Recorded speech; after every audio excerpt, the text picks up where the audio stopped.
ನೋಡಿ, ಇವರು ಸಿಂಪಲಾಗಿ ಒಂದು ಶೆಡ್ ನಿರ್ಮಾಣ ಮಾಡ್ಕೊಂಡಿದ್ದಾರೆ. ವುಡನ್ ಪೋಲ್ಸ್ ಕೊಟ್ಟಿದ್ದಾರೆ, ತೆಂಗಿನ ಗರಿದು ಸೀಲಿಂಗ್ ಮಾಡಿದ್ದಾರೆ, ಹಾಗೆ ಮಳೆ ನೀರಿಗೋಸ್ಕರ ಒಂದು ಟಾರ್ಪಲಿನ್ ಹಾಕ್ಕೊಂಡಿದ್ದಾರೆ. ಈ ಸರಿ ಸುಮಾರು ಖರ್ಚು ಒಂದು 20,000 ಆಗಿರ್ಬೋದು ಅಂತ ಅವ್ರು ಹೇಳ್ತಾ ಇದ್ದಾರೆ. ಮೆಶ್ದು ಖರ್ಚು ಬಂದು ಸುಮಾರು 9,000 ರೂಪಾಯಿ ಆಗಿದೆ ಅಂತ. ಈ ಕಲ್ಲು ಕಂಬದು ಖರ್ಚು ಸುಮಾರು 1,000 ರೂಪಾಯಿ ಆಗಿದೆ ಅಂತ ಹೇಳ್ತಾ ಇದ್ದಾರೆ. ಆಮೇಲೆ ಈ ವುಡನ್ ಪೋಲ್ಸ್ದು ಇವರು ಇಲ್ಲೇ ತೋಟದಲ್ಲೇ ಮರ ಇತ್ತು, ಅದರದ್ದು ಮಾಡಿ ಹಾಕ್ಕೊಂಡಿದ್ದಾರೆ. ನೀವು ಆಚೆ ಏನಾದರೂ ತೊಗೊಂಡು ಬರ್ತೀನಿ ಅಂದರೆ ಸುಮಾರು ಒಂದು 5,000 ರೂಪಾಯಿ ಆಗ್ಬೋದು ಅನ್ನೋ ಒಂದು ಲೆಕ್ಕಾಚಾರ. ಸಿಂಪಲಾಗಿ ಒಂದು 20,000 ರುಪೀಸ್ ಒಳಗಡೆ ಈ ಥರ ಹೊಸದಾಗಿ ಮಾಡೋರು ಶೆಡ್ ಮಾಡಿಕೊಂಡು ಒಂದಿಷ್ಟು ತಿಂಗಳು ಅಥವಾ ಒಂದಿಷ್ಟು ವರ್ಷ ಅನುಭವ ತಗೊಂಡು ಆನಂತರ ಹೈಟೆಕ್ ಶೆಡ್ಗಳನ್ನು ಮಾಡಿ 20ರಿಂದ 25 ಮರಿಗಳು ಈ ಶೆಡ್ಡಲ್ಲಿ ಇಟ್ಕೋಬೋದು. ಇವ್ರ ಹತ್ರ ಒಂದಿಷ್ಟು ಟಗರು ಮರಿ ಹಾಗೂ ಕುರಿ ಮರಿಗಳು ಇದ್ದಾವೆ. ಓತ ಮತ್ತು ಮೇಕೆನೂ ಇಟ್ಕೊಂಡಿದ್ದಾರೆ. ಸರಿ, ಶೆಡ್ ನಿರ್ಮಾಣ ಎಷ್ಟು ವೆಚ್ಚದಲ್ಲಿ ಮಾಡಿಸಿದ್ದೀರಿ ಸರ್? ಇದು ಶೆಡ್ ನಾವು ಭಾರಿ ಚೀಪಲ್ಲಿ ಮಾಡ್ಕೊಂಡಿದ್ದೀವಿ. ಇದಕ್ಕೆಲ್ಲ ಸರ್ ಇವತ್ತೆಲ್ಲ ಒಂದು 10,000-15,000 ಖರ್ಚು ಬಂದಿರ್ಬೋದು ನಮಗೆ. 10,000-15,000 ಬಂದೈತೆ.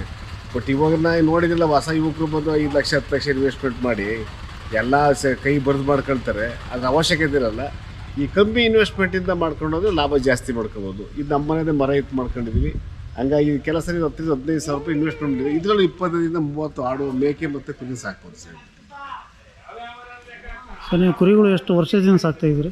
ನಾವು ಸರ್ ನಮ್ಮ ಪೂರ್ವಜರಿಂದ ಸಾಕೊಂಡು ಬರ್ತಾಯಿದ್ದೀವಿ. ಅವಾಗೆಲ್ಲ ಫೀಡಿಗೆ ಹೊರಗಡೆ ಬಿಟ್ಟು ಮೇಯಿಸೋದಿತ್ತು. ಇವಾಗೆಲ್ಲ ಇಲ್ಲಿ ಹಿಂಗೆ ಶೆಡ್ ಮಾಡ್ಕೊಳ್ತೀವಿ.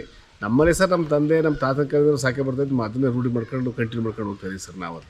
ಈ ಹೊಸದಾಗಿ ಲಕ್ಷಾಂತರ ರೂಪಾಯಿ ಹಾಕಿ ಶೆಡ್ ನಿರ್ಮಾಣ ಮಾಡಿ ಆನಂತರ ಇದೇ ಚಿಕ್ಕ ಶೆಡ್ಗಳಿಂದ ಬಂದಿರೋ ಕುರಿ ಜೊತೆನೇ ಸಂತೆಗಳಲ್ಲಿ ಮಾರ್ತಾ ಇದ್ದಾರೆ. ಹಾಗಾಗಿ ಅಂಥ ದೊಡ್ಡ ದೊಡ್ಡ ಶೆಡ್ ಹಾಕಿರೋದ್ರಿಂದ ಏನಾದರೂ ಪ್ರಯೋಜನ ಆಗುತ್ತಾ ಅವರಿಗೆ?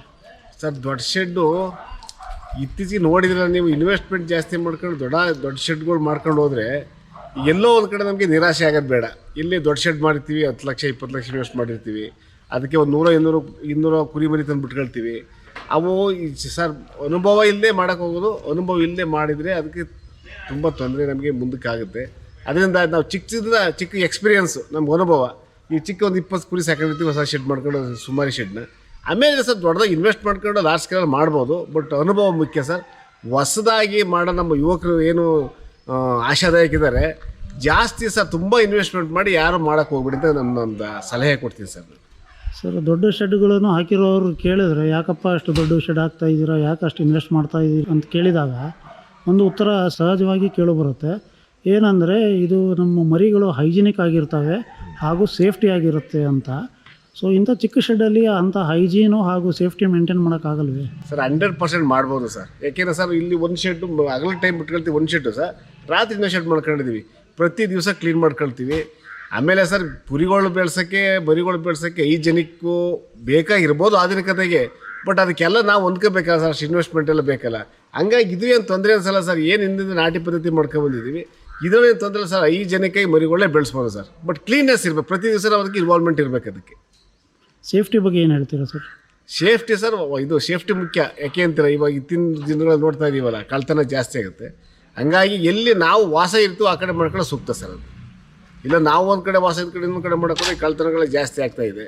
ಹಂಗಾಗಿ ಸೇಫ್ಟಿ ಅಂದರೆ ನಾವು ಎಲ್ಲಿ ಇರ್ತೀವೋ ಆ ಜಾಗಗಳಲ್ಲಿ ಮಾಡ್ಕೊಂಡು ಸೂಕ್ತ ನಾವು ಸಾಕೊಳ್ಳೋದು. ಈ ಲೇಬರ್ ಬಿಟ್ಕೊಂಡು ಕುರಿ ಸಾಕಾಣಿಕೆ ಮಾಡ್ತಾ ಇದ್ದಾರೆ ಸುಮಾರು ಜನ, ಅವ್ರಿಗೆ ಏನಂತೀರಿ ಸರ್? ಲೇಬರ್ ಇಟ್ಕೊಂಡು ಲಾರ್ಜ್ ಸ್ಕೇಲಲ್ಲಿ ಅವಶ್ಯಕತೆ ಇದೆ.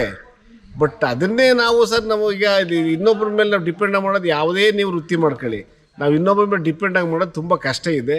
ಅದು ಓನ್ ಎಫರ್ಟ್ ಇರ್ಬೇಕು ಸರ್ ನಮ್ಮದು. ಅದಕ್ಕೆ ಇನ್ನೊಬ್ಬರ ಮೇಲೆ ಡಿಪೆಂಡ್ ಆಗಿ ಪೂರ್ಣ ಪ್ರಮಾಣದಲ್ಲಿ ಲೇಬರ್ ಮೇಲೆ ಡಿಪೆಂಡ್ ಆಗಿ ಮಾಡ್ತೀನಿ ಅನ್ನೋದು ತುಂಬ ಕಷ್ಟ ಇದೆ ಸರ್. ಸುಮಾರು ಜನ ಫೇಲ್ ಆಗಿಬಿಟ್ಟಿದ್ದಾರೆ. ಅದು ಬೇರೆ ಡಿಪೆಂಡ್ ಆಗಿ ಮಾಡಿರೋದು ತುಂಬ ಜನ ಫೇಲ್ ಆಗಿದ್ದಾರೆ. ಅದು ಸರ್, ಈಗ ಕರೋನಾ ನಂತರ ಸುಮಾರು ಜನ ಸ್ಟಾರ್ಟ್ ಮಾಡಿದ್ದಾರೆ. ಹಾಗಾಗಿ ಮರಿಗಳ ರೇಟ್ ಸಿಕ್ಕಾಪಟ್ಟೆ ಜಾಸ್ತಿ ಆಗಿದೆ. ಇಂಥ ಸಂದರ್ಭದಲ್ಲಿ ಸ್ಟಾರ್ಟ್ ಮಾಡೋದು ಸೂಕ್ತನಾ? 100% ಯಾರು ಸರ್ ಕೈ ಹಾಕ್ಬಾರ್ದು ಈ ಟೈಮ್ನಲ್ಲಿ. ಯಾಕೆಂದರೆ ಉತ್ಸಾಹ ಇದೆ ನಮ್ಮ ಯುವಕರಿಗೆ. ಇಲ್ಲಿ ಸಿಟಿಗಳಲ್ಲಿ ಏನೋ ವೃತ್ತಿ ಮಾಡ್ಕೊಂಡಿರ್ತಾರೆ. ಈಗ ಬಂದು ನಾವು ಊರುಗಳಲ್ಲಿ ಉಳ್ಕೊಂಡು ನಮ್ಮ ಜೀವನಕ್ಕೋಸ್ಕರ ನಾವೊಂದು ಕುರಿ ಸಾಕಣೆ ಮಾಡೋಣ, ಮೇಕೆ ಸಾಕಣೆ ಮಾಡ್ಕೊಂಡು ಇರ್ತಾರೆ ಸರ್. ಈ ಟೈಮ್ನಲ್ಲಿ ನೀವು ವೃತ್ತಿ ಮಾಡಬೇಕು ಅಂದರೆ ಯಾವ್ದು ದುಬಾರಿ ಆಗಿರ್ತದೆ ಆ ಟೈಮಲ್ಲಿ ನಾವು ಮಾಡೋಕ್ಕೆ ಹೋಗಬಾರ್ದು. ಸ್ವಲ್ಪ ತಾಳ್ಮೆ ತಗೊಂಡು ಮಾಡೋದು ಒಳ್ಳೆಯದು ಸರ್. ಅದು ಆ ಥರದ ನಿರ್ಧಾರ ಯಾರಿಗೂ ಬೇಡಿ. ನಾಟಿ ಕುರಿ ಆಮೇಲೆ ಜಾತಿ ಕುರಿ, ಈ ಎರಡರ ಬಗ್ಗೆ ನಿಮ್ಮದು ಅಭಿಪ್ರಾಯ ಏನು? ಯಾವ ಸಾಕಿದರೆ ಬೆಟರು? ಸರ್ ಈಗ ಒಂದು ರೀತಿಲಿ ಈ ನೀವು ಎಲ್ಲೇ ಹೋಗಿ, ನೀವು ಯಾವ ಮಾರ್ಕೆಟ್ಗೆ ಹೋಗಿ ಎಲ್ಲಿಗೆ ಹೋಗಿ ನಮಗೆ ನಾಟಿ ಕುರಿ ಬೇಕು, ನಾಟಿ ಹೊತ್ತ ಬೇಕು ಅಂತ ಹೇಳೋ ಸಹಜ. ಆಮೇಲೆ ಸರ್ 5 ಜನಕ್ಕೆ ಮಾಡಿದ್ರು ಲಾಭ ಇದೇ ಇಲ್ಲ ಅಂತಲ್ಲ. ಅದು ಮಟನ್ನು ಈಗ ನಾವು ನಾಟಿದ ಒಂದು 25-30 kg ತೂಕ ಬೆಳೆಸಿರೋ 60-70 kg ಬೆಳೆಸ್ಬೋದು. ಬಟ್ ಮಾರ್ಕೆಟು ಸರ್ ನಾಟಿ ನಾಟಿ ನಾಟಿ ನೀವೆಲ್ಲೋದ್ರೂ ನಾಟಿಗೆ ಡಿಮ್ಯಾಂಡ್ ಇದೆ ಸರ್. ನಾಟಿ ಮಾಡೋದು ಉತ್ತಮ ಸರ್. ಟಗರು ಮರಿಗಳು ತಂದು 3 ತಿಂಗಳ 6 ತಿಂಗಳ ಅಥವಾ 1 ವರ್ಷ ಸಾಕಿ, ಅಂದರೆ ಏನು ಫ್ಯಾಟಿನಿಂಗ್ ಅಂತ ಏನು ಕರೀತಾರೆ, ಅದನ್ನು ಮಾಡೋದು ಬೆಟರು ಅಥವಾ ಹೆಣ್ಣು ಕುರಿ ಮತ್ತು ಮೇಕೆಗಳು ತಂದು ಬ್ರೀಡಿಂಗ್ ಮಾಡೋದು ಬೆಟ್ರು? ನಾವು ಸರ್ ಎರಡರಲ್ಲೂ ಅನುಭವ ಮಾಡ್ಕೊಂಡು, ಈಗ ಸಂತೆಯಲ್ಲಿ ಮಾರ್ಕೆಟ್ಗೆ ಹೋಗಿ ಸಣ್ಣ ಮರಿಗಳು ತಂದು ಬೆಳೆಸ್ತಾ ನೋಡೋ ಸರ್ ಇನ್ವೆಸ್ಟ್ಮೆಂಟ್ ಮಾಡ್ತೀವಿ, ಲಾಭ ಜಾಸ್ತಿ ಮಾಡೋಕ್ಕಾಗಲ್ಲ ಸರ್. ಅದರಲ್ಲಿ ನಾವೇ ಕುರಿ ಸಾಕಾಣಿಕೆ ಮಾಡ್ಕೊಂಡು ಕುರಿ ಮರಿಗಳು ತಂದು ಅದನ್ನು ಬೆಳೆಸ್ಕೊಂಡು ಅದನ್ನೇ ಮರಿ ಮಾಡ್ಕೊಂಡ್ರೆ ಪೂರ್ಣ ಪ್ರಮಾಣದ ಲಾಭ ಸಿಗ್ಬೋದೇ ಹೊರತು, ನಾವು ಬೇರೆ ಕಡೆಯಿಂದ ನಾವು ಕುರಿ ಮರಿಗಳು ತಂದು ಈಗ ಟಗರು ಮರಿಗಳೇ ತಂತೀವಿ. ಟಗರು ಮರಿಗಳು ತಂದರೆ 1 ವರ್ಷ ಸಾಕಿದರೆ ಒಂದು 30-35 kg ತೂಕ ಬರುತ್ತೆ. ಅದರಲ್ಲಿ ಮರಿನೇ ಇವಾಗ ಹೇಳಿದ್ರೆ ಈಗ ಕರೋನಾ ಎಫೆಕ್ಟು ಕೋವಿಡ್ ಅಂತ ಹೇಳಿ ಒಂದು ಮರಿ 5,000 ರೂಪಾಯಿ ಬಾಳ್ತಿರೋ ಮರಿ 7,000-8,000 ರೂಪಾಯಿ ಕೊಡ್ತಾ ಇದ್ದಾರೆ ಮಾರ್ಕೆಟಲ್ಲಿ, ಅಷ್ಟು ಬೆಲೆ ಹೇಳ್ತಾ ಇದ್ದಾರೆ. ಹಂಗಾಗಿ ಸರ್ ತಂದು ಮಾಡಿದ್ರೆ ಟಗರನ್ನೇ ಸಾಕಿ ಮಾಡ್ತಿರೋ ಲಾಭ ಕಮ್ಮಿ. ಕುರಿ ತಂದು ಕುರಿನೇ ನಾವು ಮರಿ ಮಾಡ್ಕೊಂಡು ಸಾಕಿದ್ರೆ ಲಾಭ ಸಿಗುತ್ತೆ ಸರ್. ಸೂಕ್ತ ಕುರಿ ತಂದು ಮರಿ ಮಾಡ್ಕೊಂಡು ಬೆಳೆಸೋದು ಒಳ್ಳೆ ಸೂಕ್ತ ಸಲಹೆ ಅದು. ಆಮೇಲೆ ಕೆಲವರು ಬೇಗ ತೂಕ ಬರಲಿ ಅಂತ ಹೇಳಿಬಿಟ್ಟು ಮೆಡಿಸನ್ನು ಆಮೇಲೆ ಬೇರೆ ಇನ್ನೇನೇನೋ ಕೊಡ್ತಾ ಇದ್ದಾರೆ, ಅದರ ಬಗ್ಗೆ ನೀವೇನು ಹೇಳ್ತೀವಿ? ಇದು ಸರ್ ಪ್ರಾಕ್ಟಿಕಲ್ಲು. ಯಾವುದು ತುಂಬ ಫಾಸ್ಟಾಗಿ ಬರುತ್ತೋ ಅಷ್ಟರಲ್ಲಿ ಏನೋ ಒಂದು ಅಲ್ಲಿ ಹಿಂದೆ ಏನೋ ಒಂದು ಅದರಲ್ಲಿ ನಮಗೆ ತೊಂದರೆ ಆಗೋಂಥ ಭವಿಷ್ಯ ಇದ್ದೇ ಇರ್ತದೆ. ಹಂಗಾಗಿ ಸರ್ ಜಾಸ್ತಿ ಮೆಡಿಸಿನ್ನು ಈಗ ಫಾಸ್ಟಾಗಿ ಬೆಳೆದು ಬಿಡಲಿ ಅನ್ನೋದು ಕೊಡೋಕೆ ಹೋಗೋದು ಬೇಡ ಸರ್. ಈಗ ಒಂದು ಮರಿಗೆ ನಿರ್ದಿಷ್ಟವಾಗಿ 1 ವರ್ಷ ಸಾಕಬೇಕು. 1 ವರ್ಷ ಸಾಕಿರೋದು ಅದ್ರಿಗೆ ಮೆಚುರಿಟಿ ಡೇಟ್ ಬರುತ್ತೆ, ತೂಕ ಬರುತ್ತೆ. ಹಂಗಾಗಿ ಮಾಡ್ಕೊಳ್ಳೋದು ಬಿಟ್ಟರೆ ಈ ಫಾಸ್ಟಾಗಿ ಬೆಳೆಸ್ತೀವಿ ಅನ್ನೋದು ಅಪಾಯ ಸರ್. ಅದು ಸರ್ ನಿಮ್ಮ ಮರಿಗಳಿಗೆ ಏನು ಆಹಾರ ನೀಡ್ತೀರಿ? ಸರ್ ನಮ್ಮ ಮನೇಲಿ ಸರ್ ನಾವು ಹಸುಗಳೆಲ್ಲ ಸಾಕೊಂಡಿದ್ದೀವಲ್ಲ, ಹಸುಗಳ ಜೊತೆಗೆ ಕುರಿ ಮೇಕೆ ಸಾಕಾಣಿಕೆ ಮಾಡ್ಕೊಳ್ತೀವಿ. ನಾವು ಸರ್ ರಸಮೆ ಮಾಡ್ಕೊಂಡಿದ್ದೀವಿ ಸೇಲೆ ತೊಟ್ಟಿನ. ಅದನ್ನೇ ಬೆಳಗ್ಗೆ ಒಂದು ಟೈಮ್ ಕೊಡ್ತೀವಿ, ಮಧ್ಯಾಹ್ನ ಸಾಯಂಕಾಲ ಒಂದು ಟೈಮ್ ಕೊಡ್ತೀವಿ. ಇಲ್ಲಿ ಬೇಕು ಅಂದರೆ ತೋಟ ಸುತ್ತ ನಾವು ಎಬ್ಬೇವು ಸಸಿ ಮರ ಹಾಕೊಂಡಿದ್ದೀವಿ. ಸಾಯಂಕಾಲ ಟೈಮ್ ಅಂತಂದು ಎಬ್ಬೇವು ಸೊಪ್ಪನ್ನ ಕಟ್ತೀವಿ ಸರ್, ಸೊಪ್ಪು ತಿನ್ಕೊಳ್ಳೋಕ್ಕೆ. ಸರ್ ಕಾಯಿಲೆ ಬಂದಾಗ ಮೆಡಿಸಿನ್ ಟ್ರೀಟ್ಮೆಂಟು ಇವೆಲ್ಲ ನೀವು ಹೇಗೆ ನಿರ್ವಹಿಸ್ತೀರಿ? ಸರ್ ಅದರಲ್ಲಿ ಮರಿಗಳಿಗೆ ನೀವು 3 ತಿಂಗಳಿಗೆ 6 ತಿಂಗಳಿಗೆ ಒಂದೊಂದನ್ನು ನಾವು ಇಂಜೆಕ್ಷನ್ ಹಾಕ್ಕೋಬೇಕಾಗುತ್ತೆ, ಹಾಕ್ಸ್ಕೊಳ್ಳೇಬೇಕು. ಈಗ ಒಂದು ಕಾಲುಬಾಯಿ ಜ್ವರ ಅಂತ ಬರುತ್ತೆ, ನೆಗಡಿ ಸೀದ ಆಯಾ ಸೀಸನಲ್ಲಿ ಒಂದು ಆ ಮರಿಗಳಿಗೆ ರೋಗ ಬರುತ್ತೆ. ಆಗ ಸರ್ ನಾವು ಟ್ರೀಟ್ಮೆಂಟ್ ಮಾಡ್ಕೊಂಡು ಮೆಡಿಸಿನ್ ಡಾಕ್ಟ್ರ್ ಸಲಹೆ ತಗೊಂಡು ನಾವು ಟ್ರೀಟ್ಮೆಂಟ್ ಮಾಡ್ಕೊಳ್ಳೇಬೇಕು ಸರ್. ಅದು ಇಲ್ಲಾಂದರೆ ಅಪಾಯ ಆಗುತ್ತೆ ಮರಿಗಳಿಗೆ. ಯುವ ಪೀಳಿಗೆ ಇವಾಗ ಹೊಸದಾಗಿ ತುಂಬ ಆಶಾದಾಯಕವಾಗಿ ಮಾಡಬೇಕು ಅಂತ ಬರ್ತಾ ಇದ್ದೀರಾ.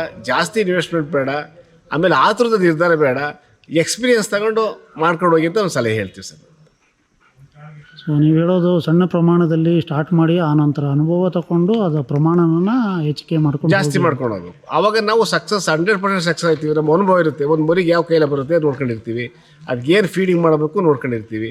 ಹಂಗಾಗಿ ಅದರಲ್ಲಿ ಸಂಶಯ ಇಲ್ಲ ಸರ್, ಅನುಭವನೇ ಆಧಾರ ಮನುಷ್ಯನಿಗೆ. ಹಂಗಾಗಿ ಚಿಕ್ಕದ್ರಿಂದ ಮಾಡ್ಕೊಂಡು ದೊಡ್ಡ ಮಾಡ್ಕೊಂಡು ಹೋಗೋದು ಒಳ್ಳೆಯದು ಅಂತ ಹೇಳ್ತೀನಿ ಸರ್. Thank you sir. ಎಲ್ಲ ನಿಮ್ಮ ಅನುಭವದ ಮಾತು ಹಾಗೂ ನಿಮ್ಮ ಸಮಯಕ್ಕೆ ಧನ್ಯವಾದಗಳು. Thank you sir. ತಮಗೂ ಕೃತಜ್ಞತೆ.